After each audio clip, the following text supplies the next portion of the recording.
जय हिंद दोस्तों, स्वागत है आपका जॉबरिया बाबा यूट्यूब चैनल में। तो दोस्तों, आज की इस वीडियो में हम आपको बताएंगे कि एसएससी एमटीएस क्या होता है, ये कितने प्रकार के होते हैं, एसएससी एमटीएस को क्या काम करना होता है, इनकी सैलरी कितनी होती है और एसएससी एमटीएस का प्रमोशन कब, कितने साल बाद और कहां पर होता है, और इनका प्रमोशन हो जाने के बाद में इनकी सैलरी में कितनी बढ़ोतरी की जाती है। तो दोस्तों, आज की इस वीडियो में हम आपको एसएससी एमटीएस की ए टू जेड सारी जानकारी देने वाले हैं। इसीलिए मेरी आपसे रिक्वेस्ट है कि वीडियो को शुरू से लेकर लास्ट तक बड़े ही ध्यान से देखते रहिए। तो दोस्तों, लाइक गया बाढ़ में, सब्सक्राइब गया तेल लेने, आप डायरेक्टली वीडियो देखिए। तो फ्रेंड्स, सबसे पहले बात कर लेते हैं कि एसएससी एमटीएस कितने प्रकार के होते हैं। तो दोस्तों, एसएससी एमटीएस दो प्रकार के होते हैं, पहला ग्रुप सी वाली पोस्ट और दूसरी ग्रुप डी वाली पोस्ट। तो दोस्तों, जो ग्रुप सी वाली पोस्ट है ये थोड़े हाई लेवल की पोस्ट है और ग्रुप डी वाली जो पोस्ट है ये थोड़ी से लो लेवल की पोस्ट है।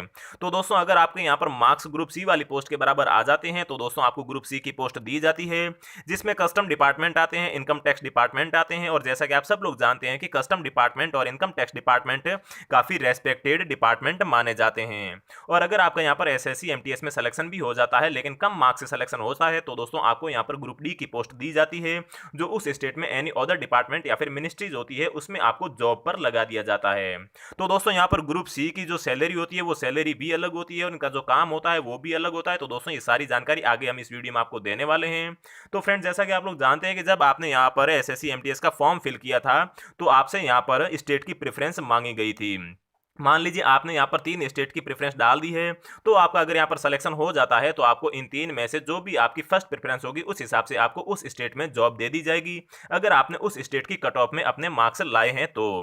लेकिन अगर किसी कैंडिडेट्स ने यहाँ पर सभी के सभी स्टेट को पोस्ट प्रेफरेंस, सॉरी दोस्तों, प्रेफरेंस में ऐड किया है, तो अगर 29 स्टेट या फिर जो भी यूटीआई वगैरह सब जोड़ के जितने भी स्टेट या फिर यूटीआई होते हैं उनकी कट ऑफ में अगर कहीं पर भी उसका मार्क्स आ जाता है तो उसको उस स्टेट में जॉब दे दी जाती है। और दोस्तों, अगर उसके मार्क्स ज्यादा होते हैं तो उसे ग्रुप सी की पोस्ट दी जाती है और उसके अगर मार्क्स कम होते हैं तो उसे ग्रुप डी की पोस्ट दी जाती है। तो फ्रेंड्स, ग्रुप सी और ग्रुप डी के अलग अलग काम और इनके सैलरी के बारे में बाद में बात करेंगे। पहले हम बात कर लेते हैं कि एसएससी एमटीएस का क्या काम होता है। तो दोस्तों, सबसे पहला काम होता है physical maintenance of record section. तो दोस्तों, जो भी आपको डिपार्टमेंट या फिर जिस भी ऑफिस में आपकी यहाँ पर जॉब लगती है तो उसके जो भी वहां पर रिकॉर्ड सेक्शन होते हैं उसको आपको फिजिकली मेंटेन करना होगा। जैसे कि कोई फाइल्स है तो उन फाइल्स को साफ सफाई करनी होगी और उन्हें सही जगह पर एस्टेब्लिश करना होगा। फिर है दोस्तों general cleaning and upkeep of section. तो दोस्तों, जो भी सेक्शन होते हैं वहां पर उन सेक्शन की आपको वहां पर साफ सफाई और रखरखाव करना होगा।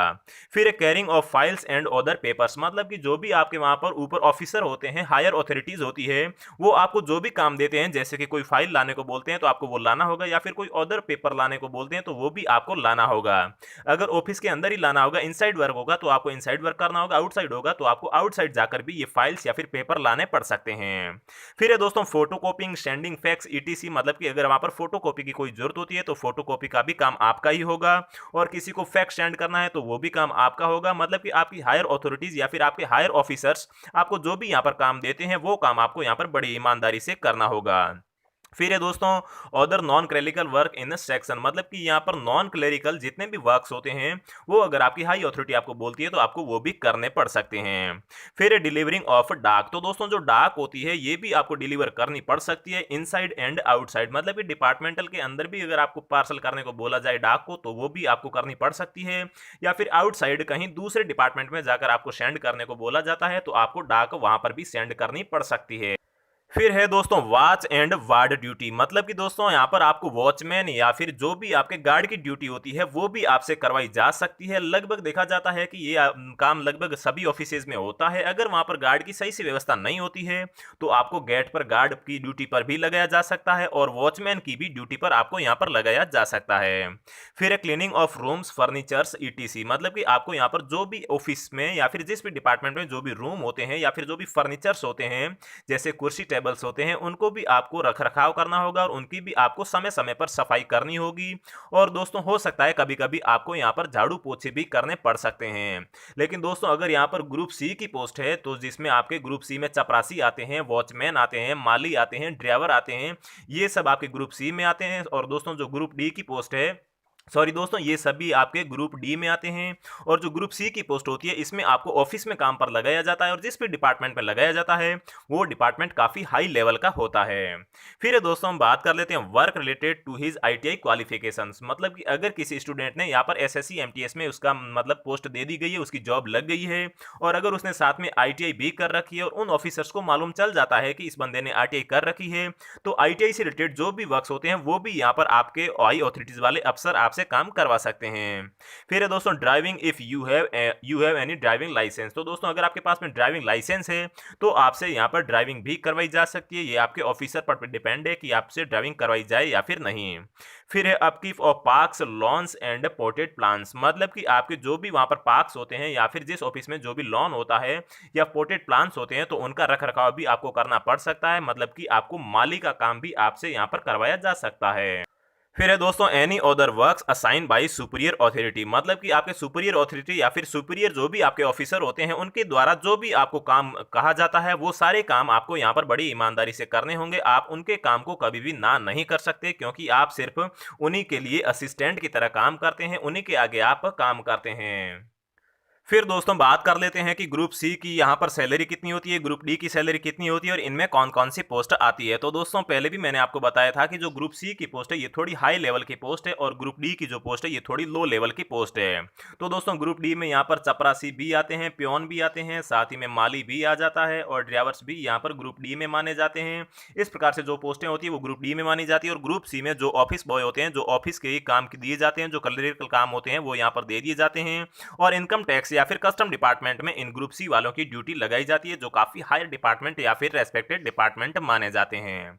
तो दोस्तों अब बात कर लेते हैं इनकी सैलरी की, इनकी सैलरी में कितना फर्क होता है। तो दोस्तों पहले ग्रुप डी की सैलरी की बात कर लेते हैं। तो दोस्तों एमटीएस के जो ग्रुप डी की सैलरी है ये आपके जॉब लगने के बाद में आपके लगभग यहाँ पर 18,000 से 20,000 के बीच में आपकी सैलरी बनती है, जो आपके यहाँ पर हर महीने हैंड ओवर कर दी जाती है। लेकिन जो आपकी यहाँ पर पूरी सैलरी होती है ये दोस्तों लगभग यहाँ पर 24,000 के आसपास बनती है, लेकिन सब कुछ यहाँ पर काट पीट के आपके हाथ में यहाँ पर हर महीने 18 से 20,000 रुपये दे दिए जाते हैं। फिर दोस्तों ग्रुप सी की बात करें तो दोस्तों ग्रुप सी की यहाँ पर जो सैलरी है ये दोस्तों 22,000 से 24,000 के बीच में होती है। और इनका जो टोटल पेमेंट होता है वो दोस्तों लगभग 28,000 के आसपास बनता है, लेकिन सब कुछ काट पीट के आपको यहाँ पर मंथ के एंड में 22 से 24,000 रुपये दे दिए जाते हैं।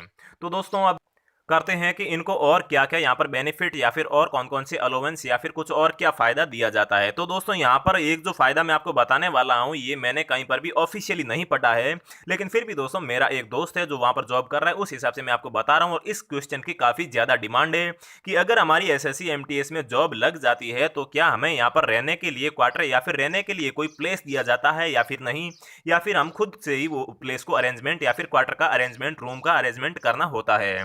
तो दोस्तों जो मेरा फ्रेंड यहाँ पर राजस्थान में एसएससी एमटीएस की जॉब कर रहा है, उसे यहाँ पर जो इनकम टैक्स डिपार्टमेंट है उसमें इसकी जॉब लगी हुई है। और दोस्तों इसे यहाँ पर इनकम टैक्स के द्वारा एक क्वार्टर दिया गया है, और जिसके यहाँ पर मान पहले कुछ दिन तक पैसे कटते थे उसके अकाउंट से, लेकिन अभी उसके पैसे कटना बंद हो चुके हैं, मतलब कि यहाँ पर क्वार्टर भी दिया जाता है। और अगर मान लीजिए आपको यहाँ पर क्वार्टर की व्यवस्था नहीं होती है तो दोस्तों इसकी आपको व्यवस्था अपने हिसाब से या फिर इसका अरेंजमेंट आपको अपने हिसाब से भी करना पड़ सकता है। फिर फ्रेंड्स बात कर लेते हैं कि एसएससी एमटीएस का प्रमोशन कैसे होता है, कितने साल बाद होता है, और यहाँ पर प्रमोशन हो जाने के बाद में इनको कौन सी ड्यूटी दी जाती है। तो दोस्तों यहाँ पर जो ग्रुप सी की पोस्ट है इनका जो प्रमोशन होता है ये अगर आप ग्रुप सी और ग्रुप डी की वैसे तो प्रमोशन की सेम ही यहाँ पर कंडीशन है, लेकिन प्रमोशन हो जाने के बाद में इनके जो सैलरी होती है इनमें थोड़ा डिफरेंस होता है। तो दोस्तों सबसे पहले जो एसएससी एमटीएस होता है अगर ये 5 से 6 साल तक यहाँ पर जॉब कर लेते हैं और अपने जो हायर अथॉरिटी होती है या फिर जो अपने ऊपर के अफसर होते हैं या फिर जो भी पूरे ऑफिस में जो भी अफसर लोग होते हैं उनसे अगर सही तालमेल बना के रखते हैं तो दोस्तों आपको यहाँ पर 5 से 6 साल की जॉब करने के बाद में आपको यहाँ पर प्रमोट कर दिया जाता है, चाहे आप ग्रुप सी के हो या फिर ग्रुप डी के हो। तो दोस्तों इस प्रकार से 5-6 साल की जॉब के बाद में आपको यहाँ पर प्रमोट कर दिया जाता है। ये कम से कम मैं बता रहा हूँ, ज़्यादा से ज़्यादा 10 साल तक हो सकता है, लेकिन ज़्यादातर देखा जाता है जहाँ तक 5 से 6 साल में ही यहाँ पर एसएससी एमटीएस को यहाँ पर प्रमोट कर दिया जाता है। और दोस्तों यहाँ पर जब ग्रुप डी वालों को प्रमोट किया जाता है तो दोस्तों यहाँ पर इनकी सैलरी 18 से बढ़ाकर यहाँ पर लगभग 22 से 23,000 कर दी जाती है। और जो ग्रुप सी की जो जॉब होती है, सॉरी दोस्तों, जो ग्रुप सी की सैलरी होती है ये यहाँ पर पहले 24,000 होती है, लेकिन बाद में जब इनके यहाँ पर प्रमोशन होता है तो दोस्तों इनके यहाँ पर बढ़ाकर लगभग 28 से 30 हज़ार के बीच में कर दी जाती है। और दोस्तों यहाँ पर इनके काम में ज़्यादा फर्क नहीं आता है। अगर आप यहाँ पर प्रमोशन के द्वारा या फिर हाई जो अफसर होते हैं या फिर हाई अथॉरिटी होती है उनकी सिफारिश से अगर आप यहाँ पर प्रमोशन लेते हैं तो आपके यहाँ पर काम में ज़्यादा फर्क नहीं होता है, लेकिन आपकी सैलरी में यहाँ पर डिफरेंस होता है जो लगभग 4 से 5 हज़ार के बीच में बढ़ जाती है। लेकिन दोस्तों यहाँ पर प्रमोशन का एक और तरीका है, वो होता है दोस्तों डिपार्टमेंटल एग्जाम। मतलब कि जब आप यहाँ पर एसएससी एमटीएस की 3 साल तक जॉब कर लेते हैं, मतलब कि 3 साल कंप्लीट कर लेते हैं अपने जॉब के, तो दोस्तों यहाँ पर एसएससी एमटीएस के अदर एग्जाम्स होते हैं, वो एग्जाम आप दे सकते हैं और उस एग्जाम को फाइट करके आप नई जॉब मतलब कि एसएससी एमटीएस में प्रमोट हो सकते हैं। तो दोस्तों अगर आप वो डिपार्टमेंटल एग्जाम देते हैं और अगर आप वहाँ पर पास हो जाते हैं तो दोस्तों आपको यहाँ पर सबसे पहले तो एसएससी एमटीएस से एलडीसी बनाया जाता है, मतलब कि लोअर डिवीजन क्लर्क की जॉब आपको यहाँ पर दी जाती है। और दोस्तों लोअर डिवीजन क्लर्क की यहाँ पर आपके जो पेमेंट होती है वो लगभग यहाँ पर 30 से 35 हज़ार के बीच में बनती है। और अगर आप पहले ग्रुप सी में थे, मतलब कि इनकम टैक्स डिपार्टमेंट या फिर कस्टम डिपार्टमेंट में थे, तो आपको यहाँ पर इनमें ही प्रमोट किया जाता है, मतलब कि इनमें ही आपको एलडीसी की जॉब दे दी जाती है। लेकिन अगर आप यहाँ पर एनी अदर डिपार्टमेंट्स या फिर मिनिस्ट्री में थे तो दोस्तों आपको उन्हीं ऑफिस में यहाँ पर एलडीसी की जॉब दे दी जाती है, आपको प्रमोट कर दिया जाता है। और दोस्तों इसके बाद में एक और आपके यहाँ पर डिपार्टमेंटल एग्जाम होता है। अगर आप एलडीसी बन जाते हैं और फिर भी अगर आप आगे हायर पोस्ट लेना चाहते हैं या फिर और भी अगर आप यहाँ पर कुछ प्रमोट होना चाहते हैं तो दोस्तों आपके एक और एग्जाम होता है। अगर आप उस एग्जाम में भी यहाँ पर क्लियर कर लेते हैं तो दोस्तों आपको यहाँ पर यूडीसी की पोस्ट दी जाती है, मतलब कि अपर डिवीजन क्लर्क की जॉब आपको दे दी जाती है और इसकी सैलरी आपके यहाँ पर लगभग 35 से 38 हज़ार के बीच में बनती है। और दोस्तों अगर आप पहले इस डिपार्टमेंट में ग्रुप सी में थे, कस्टम या फिर इनकम टैक्स, तो दोस्तों आपको इनमें ही यूडीसी की जॉब दी जाती है। और अगर आप ग्रुप डी में थे तो आपको इनमें ही यहाँ पर यूडीसी की जॉब दे दी जाती है।